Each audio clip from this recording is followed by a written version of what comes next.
Good morning, and thank you for inviting me here. I'm very pleased to be here. This is my first visit to Helsinki, and I've had a lovely time so far, so I'm looking forward to the rest of my time here. I broke my glasses a few weeks ago, so I have to take these off in order that I can see this, so I won't be able really to see any of you, and I apologize. I sometimes wonder whether we are reaching the period of peak irony. Practically every day, I read news reports and opinion pieces warning about the dangers of the internet. It is a tool of terrorism. It erodes family life. It has been catastrophic for newspapers. It might take over your car or make your ice cream all melty. Thieves, whether of copyrighted material or personal information, lurk behind every service. All people do is stream video all day long, some of it purloined, lots of it pornographic. They're locked away in their own little bubbles of entertainment and disengaged from the wider society. And anyway, the society itself is practically going to fall down due to foreign interference in our socio-political order. How do the attackers interfere? The internet. How do I receive all this news? Well, I get it through the internet too. Now, our contemporary culture is by no means the first one to criticize a technology through that technology.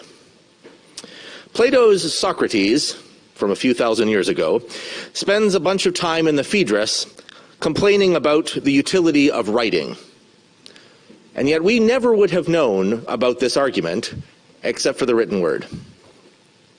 Nevertheless, these days it seems to me we spend an awful lot of time online talking about the online experience.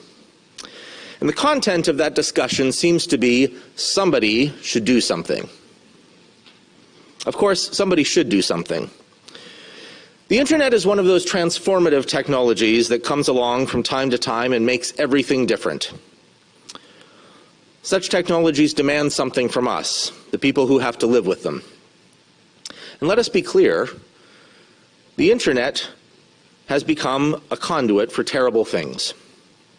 Hatred, theft, political interference, murder, these are all part of the experience on the internet. So, who is somebody?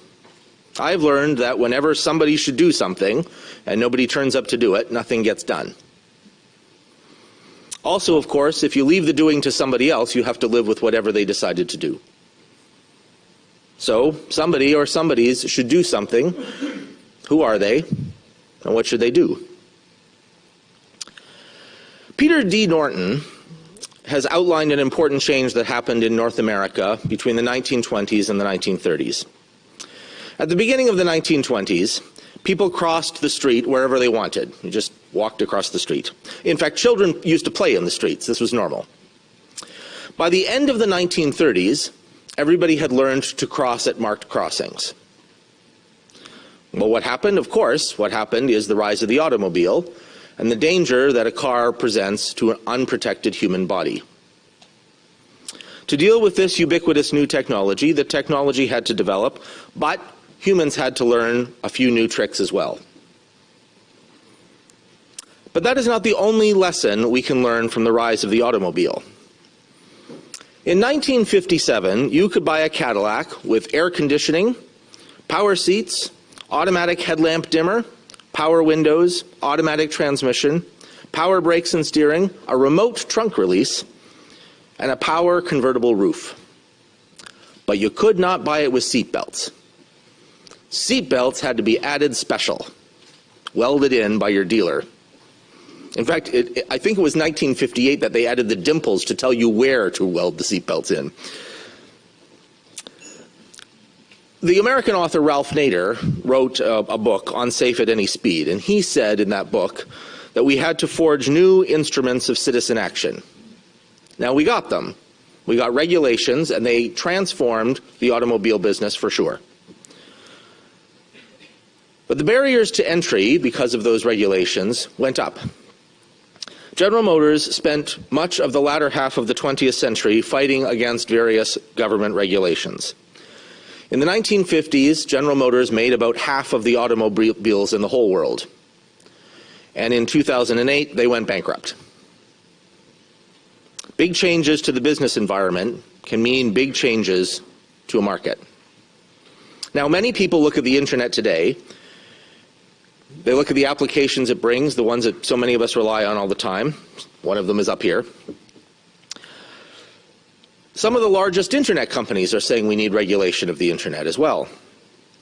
I see in the twin glimpses of automotive history that I just mentioned a couple of lessons for us, things that should make us ask exactly what we ought to do. The first lesson is a reminder. This was a slogan that came from John Culkin or maybe Winston Churchill. We shape our tools, and thereafter our tools shape us.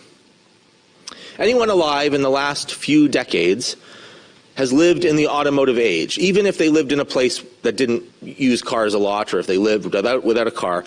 Everybody's life has been shaped by the automobile, at least indirectly. Everyone depends on it. Similarly, we are all now squarely in the early parts of a networked society.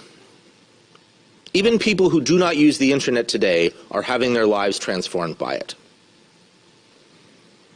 Because we live in this world, the technology is going to change certain facts of our lives. It will take time to shape the technology and bend it in the direction that we want. It will also take time for humans to develop a good sense of what is threatening and what is not. With the car, we needed to learn how to jaywalk. We needed to learn that there were places that you could cross and places you could not. There were new rules about how to cross the street, and it increased safety. But notice, it didn't make the streets completely safe. I come from Toronto, and pedestrian deaths are on the rise there. In much the same way, we are going to have to learn how to be safe with a technology that today is still too often too confusing to use safely. But the second lesson is that we need to be really careful about what we regulate and how we do it. So both in Canada, where I come from, and here in Finland, we live in highly regulated societies. We expect those regulations to keep us safe. But the transformative technologies of the early part of the 20th century were introduced with very little regulation and only gradually came to be regulated. Many of the regulations were initially voluntary, and they were effectively protection schemes for insurance companies. The electrical and building codes, for instance, they were mostly the result of pressure from insurance companies who didn't want to insure buildings that were going to burn down. So they wanted certain standards to be met, and those certain standards are what came to be the building code. Regulation implies a certain maturity in a market, and the regulations and the maturation of the technology itself usually go hand in hand. Now, the contemporary commercial internet did not exist at all until the middle of the 1990s. Facebook isn't 20 years old. Instagram isn't even 10. The so-called Internet of Things mostly hasn't been invented yet. We have barely begun to understand the potential benefits that the internet can bring us. Yet these technologies are already transforming our lives, and not only for the worse. For every horror story we hear about hate speech or fake news or terrorism online, we can also find stories of someone building an income for themselves, or of isolated communities finally being able to graduate kids from high school without sending them thousands of kilometers away. This is a common feature, actually, in Canada, where I come from. We have people who live in very remote places, and they're finally graduating children from high school without leaving town. The very things that make these technologies frightening, their speed, their ubiquity, the way they make communication easy, they're also the very things that provide the benefit. There's an awful lot of baby in the bathwater. We better be careful before we throw it out. Now, Finland is plainly committed to ensuring access for everyone. The decision that you made to include broadband access in the Universal Service Safeguard stands as an important lesson for other countries, particularly ones with significant remote and rural populations like Canada. Since the internet is made up of many different networks, it offers inherent advantages to people who want to innovate. You don't need anything special. You don't need any special permission. That's part of what has made the internet this tremendous engine for growth. But when access is uneven, the potential is unevenly realized. So people in remote and rural communities deserve that access if they want it. And that's why Finland is an example for other countries. It makes that guarantee to its citizens. Access to the engine for economic growth, for social support, and for community building is something that is available to everyone here. Now, as usual, there's more to do. I know that you want to raise the minimum service from 2 megabits per second to higher speeds. That would be great. Some of the places that I've been, like 2 megabits would be a big step forward, which is depressing. In any case, I think that this is a really wonderful thing, and I know you're going to help those who are currently covered by a universal service provider. But it also helps the wider society, right? It increases the opportunities among those who are currently living with slow access. I'm also really heartened by the motto that you gave as you assumed the presidency of the Council of the European Union. I like this: smart connections for sustainable growth. I think that's a great motto. The Finnish delegation to the Council said it aims to involve businesses, stakeholders, and citizens alike in discussions on European data policy, and I think that this is great. I hope that this causes Finland to lead the development of policy in a way that involves not just all of those affected, but also the ways of the internet itself, the design of the system. The nature of the internet, after all, is that it is essentially voluntary. It's made up of other independent networks. The only policies that work on the internet are those that provide positive incentives for the various independent networks to go along with the policy. Otherwise, the basic cooperative social arrangement that makes the internet possible will start to break down, and that puts the whole project at risk. The policies we need require, for sure, embracing the potential of the technology. And that's not hard to defend. In a country like Finland, you have such challenging conditions for the agriculture sector, for instance, and so the potential for Internet of Things to make for more efficient farming with better water use, more accurate yield predictions, more precise and less dangerous application of fertilizers and pesticides, that all seems plain. In a sparsely populated country like this one, or like Canada where I come from, the Internet can help with healthcare, with transportation effectiveness, just keeping people in touch. Like many northern countries, Finland is experiencing climate change in dramatic and alarming ways. And the use of a cheap but reliable technology like the internet can help us face and manage the challenge.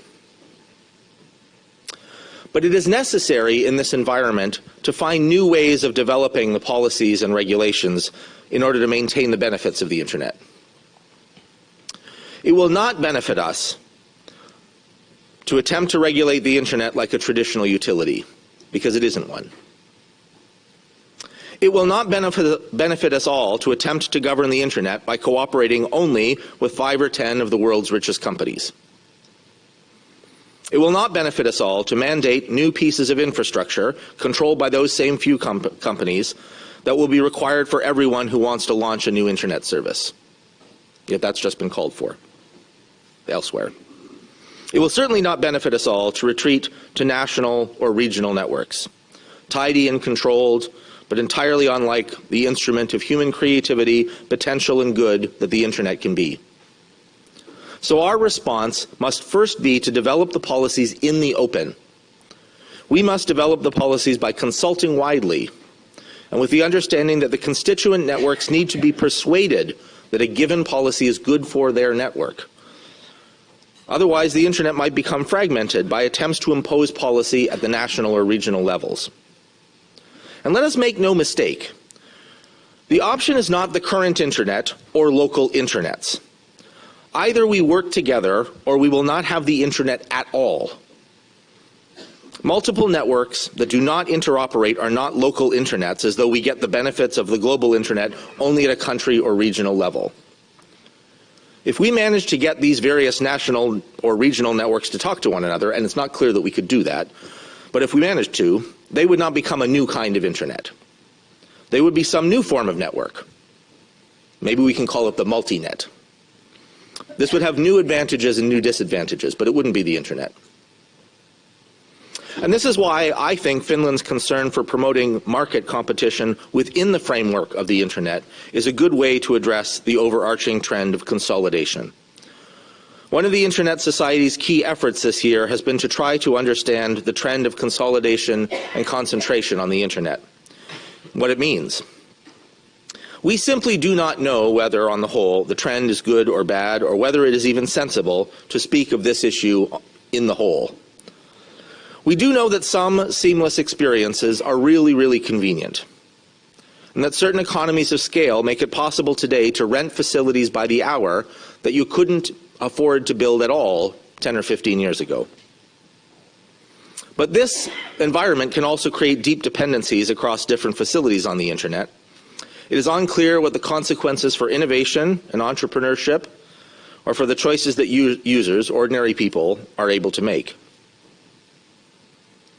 The other thing here is that we must resist the impulse to do anything just because some response is needed. Where regulation is necessary, we must ensure that it does not accidentally damage other parts of the internet or permanently entrench the current giants. Finland will be able to use its leadership in the EU to help resolve some of the contentious and possibly destructive debates around content controls and lawful access regimes that attempt to undermine encryption. And in all of this, we have to remember that not everything about the current business environment is just about the internet. Some of the issues we see today are not really to do with the internet. They're really to do with corporate behavior generally, and not the business those corporations happen to be in. A corporation that abuses its competitive position or misleads its customers is problematic no matter whether it competes in oil, automobiles, or the internet. Now, none of this is to suggest that there are not issues to face on the internet today. The internet has enabled human behavior that is often lamentable, sometimes shocking, or even criminal. Stealing people's credit cards, attacking elections, or showing a live video of a racist massacre is not okay.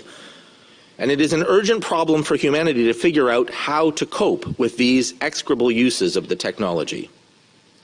But the solution is not to recreate a model in which only the largest and richest firms can operate on the internet, and everybody else has to take whatever they're willing to sell us.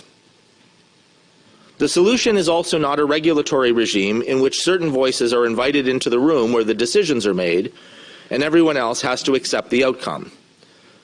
This infrastructure connects us all, and we all will need to have a hand in making sure its development continues to benefit us. And that is the real measure of the right outcome. The internet is one of the most human technologies ever invented. We at the Internet Society like to say that the internet is for everyone, but that is because it permits humans to communicate, to come together to make our shared fate better. The way to do that is to ensure that the fundamental strength of the internet's design, its distributed nature, its lack of requirement for centralized infrastructure, can continue. We can only do this in collaboration with one another. Humanity needs to develop good directions for the internet through broad, multi-stakeholder approaches that keep our shared fate a happy one. Somebody should indeed do something. That somebody is all of us. Thank you very much.